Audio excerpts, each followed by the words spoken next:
lunch natin ngayon is beef intestine. Ayan. Beef internals ang tawag nila dito. Ayan. At saka rice na pang construction worker. Inoferan ako ng sabaw. Sabi ko wag na. Ay, hindi ko na kayang ubusin. Ayan. Tara, kain tayo. At binigyan talaga ako ng sabaw. Sabi niya, bigyan kita, libre naman. ito yung kainan na maging kaibigan ko na yung mga staff dito.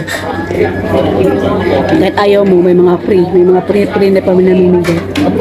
Kahit yung take away ko, hindi na yan pinapabayaran sa akin ng yung take away ko na charge, hindi na pinapabayaran sa akin yung baso kasi may bayad yun $1.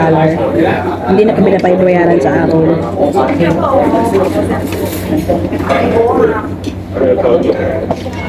Napaka-friendly naman talaga ng mga staff. So, gaganahan kang bumalik na.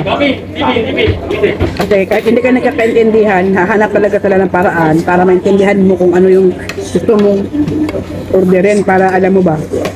Lahat ng way. Ngayon, ano na sila? Gumawa na sila ng English menu. Meron ng English translation. So, di ba nakakatuwa lang.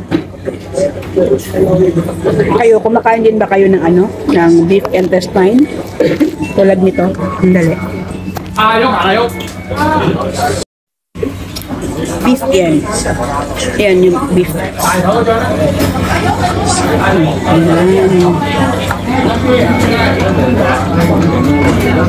Niligyan ko na pala yan ng chili sauce. Tara, kain po!